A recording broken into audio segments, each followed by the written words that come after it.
Armco Ironmaster program.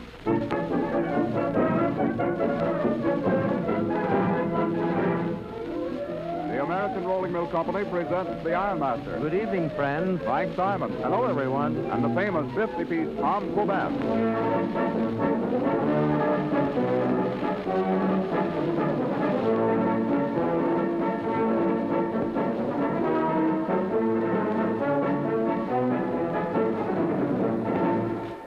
This familiar introduction delighted millions of American radio listeners during the 1930s. Every Sunday evening, it signaled the beginning of another performance by the most successful band of its kind, the Armco Industrial Band. Rivaling even the great Amos and Andy in popularity, the Armco Band entertained the nation each week for 9 years and added another chapter to America's musical heritage. Behind this world-famous musical organization lies a story almost as unique as the band itself. In the fall of 1920, employees of the American Rolling Mill Company, Armco, at that time a small steel company located in Middletown, Ohio, suggested that Armco sponsor a company band composed of employees. Everybody liked the idea, so they turned for organizational help to a native Middletonian who was to become a giant in the world of band music. That man was Frank Simon.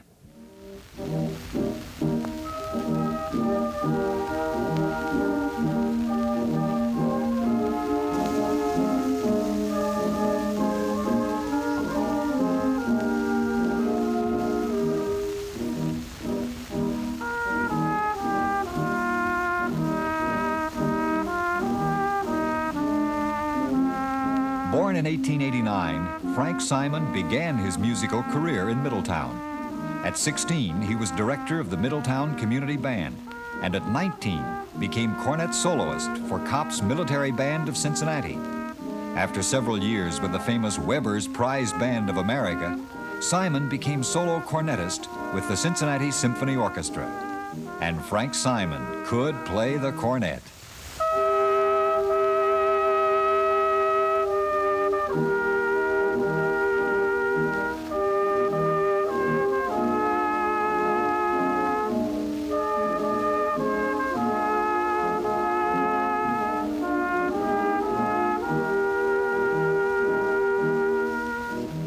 By the time he was 25, Frank Simon was an established, respected musical performer. But in 1914 came the biggest opportunity of Simon's young life. He was invited to join the greatest band in the world, the band of John Philip Sousa.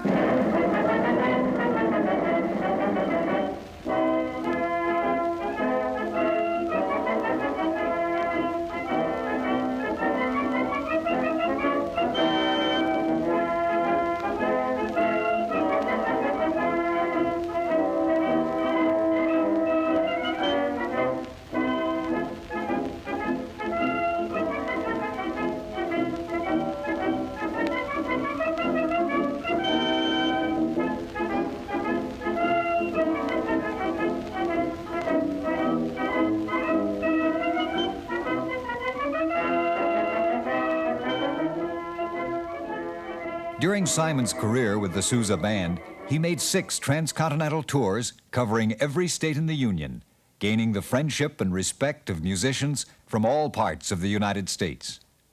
But then in 1920, with Simon literally at the top of his profession, came the call for help from Armco. Frank Simon recalls it this way.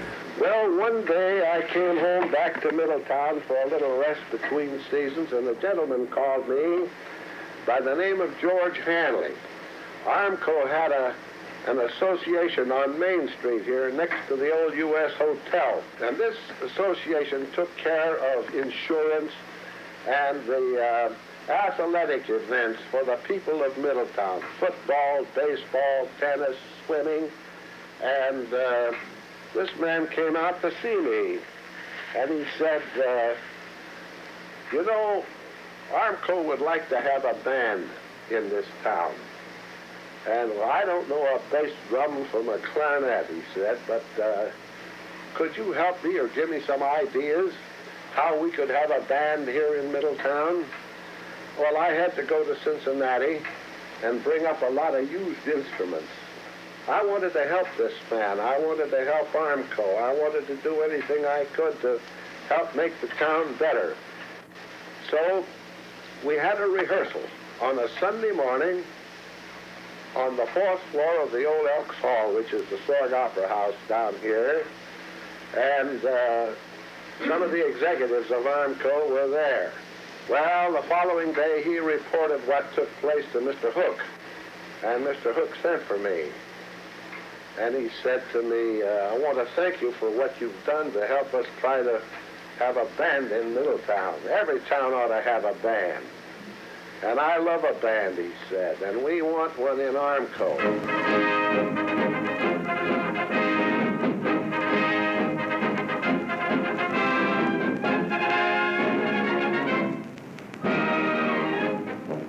Well, I said, I'll tell you, Mr. Hook, I'll think it over, but I said, don't be encouraged. I don't think I'd ever want to give up what I had. So after a few days, I went down to the office and I said, Mr. Hook, I've thought it over, and I have a proposition for you. What is it? I said, well, I'll tell you something. I will try this for 1 year. If at the end of 1 year, both of us are satisfied with what has been accomplished, we could continue. If either of us are dissatisfied, we could quit without any ill will. He said, that suits us. On Friday night, January 7th, 1921, the Armco Band gave its first concert after only 5 rehearsals. Membership was open to any Armco employee who could perform well enough to participate. I had men that worked out in the plant. Some of them drove locomotives, some on these big cranes. I had men that were turning sheets.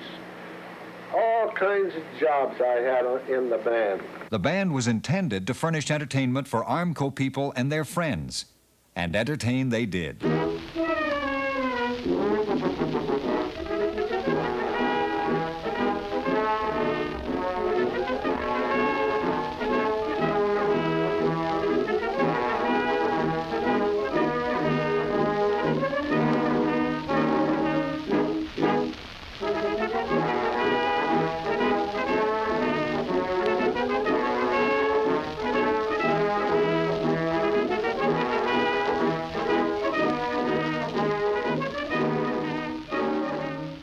The band's first outdoor concert was given on June 24th, 1921. From then on, concerts were presented weekly every Friday evening in a beautiful acoustical band shell built behind Armco's general office. Thousands of people from southwestern Ohio attended these concerts, and those at Armco's Employee Park.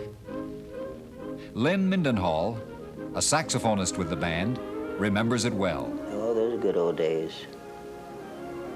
And people enjoy themselves so much. You'd just be surprised what that meant to get the Armco families come out and picnic and have a concert also along with it. It just meant a big reunion at all times. The fellowship was what I considered just a good drawing card to bring out the families for Armco or Middletown. It didn't bar anyone from coming out. By the summer of 1923, the Armco Band was playing well enough to make recordings, which were cut by the Jeanette Record Company of Richmond, Indiana.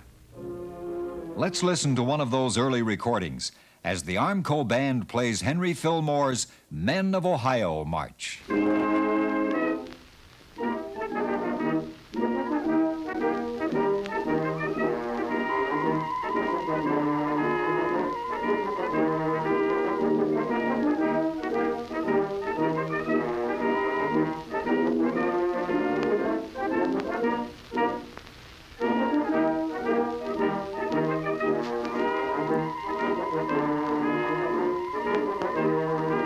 As the Armco Band continued its schedule of summer and winter concerts into the mid-1920s, Frank Simon found himself frustrated in his efforts to play more sophisticated band music despite all the support from Armco. So instead of trying to make musicians out of steelworkers, I began the importation of fine musicians and college men who had studied metallurgy, all sorts of things that fit into a steel company, and brought them here and found jobs for them. I reversed the order of things. And the first thing you know, it took me some time, but I had a band here of 60 of the finest artists that you ever wanted to hear.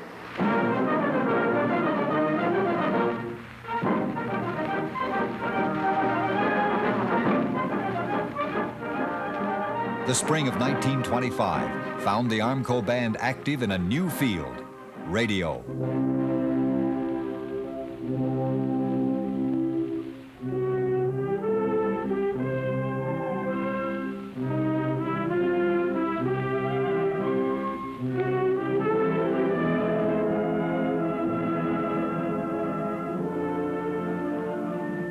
The band was asked to open the radio show in Dayton, Ohio. By special telephone wire, this broadcast was relayed to WLW in Cincinnati and heard throughout the nation.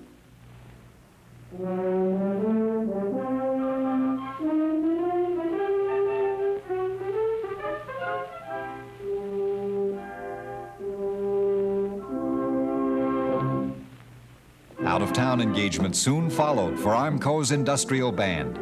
They were invited to perform at the Ohio State Fair and the Canadian National Exhibition in Toronto. That was a good trip. We had a boat trip there, and everybody on I think in the band got sick coming back because we had one of these tipsy boats, you know. In March 1930, the American Bandmasters Association held its first annual convention in Middletown, Ohio, as the guests of Armco. Highlighting the four-day event was an appearance by John Philip Sousa himself at a concert of the Armco Band.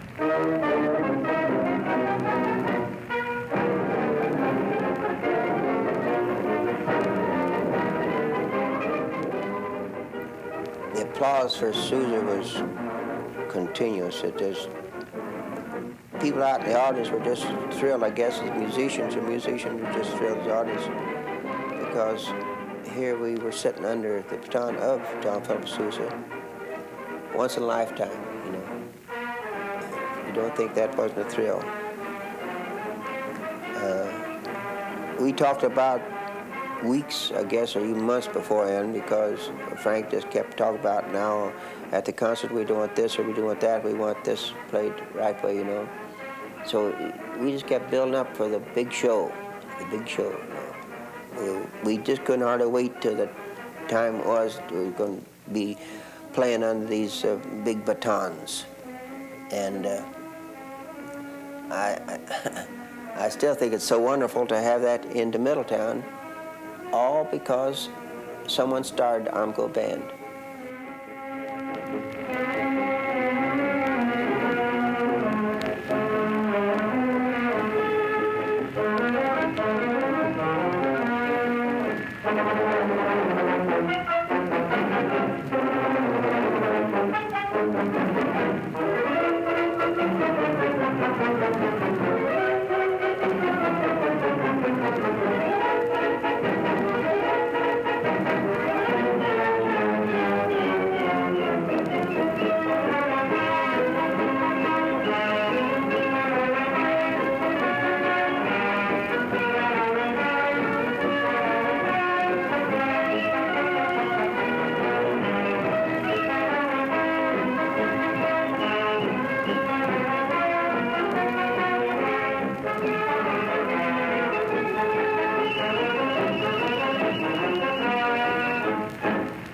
Then came the Depression.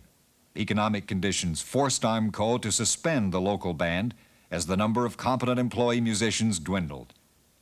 But Frank Simon persuaded Armco to sponsor a professional band for a series of radio broadcasts.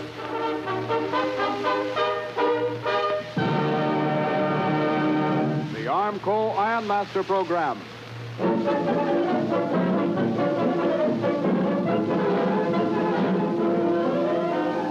The American Rolling Mill Company presents the Ironmaster. Good evening, friends. Frank Simon. Hello, everyone. And the famous 50-piece Armco Band.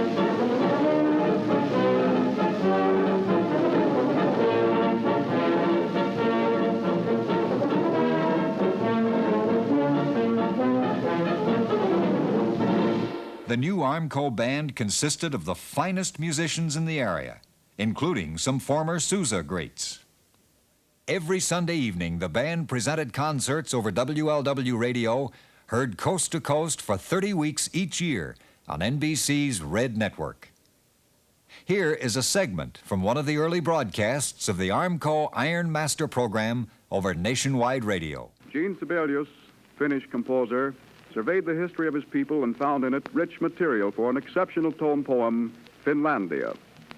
As the Armco Band, in response to the baton of Frank Simon, takes its melodious course through this ambitious and masterful work, we sigh with all Finland under the yoke of the Slavs, feel the grip of a mighty will uniting the nation, witness an epic struggle as iron nerves, dogged persistence, and inspired self-sacrifice lift the nation to triumph and freedom.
You have been listening to the Armco Band. Armco will be back on the air next Sunday evening with another half hour of good music by Frank Simon and his famous Armco Band.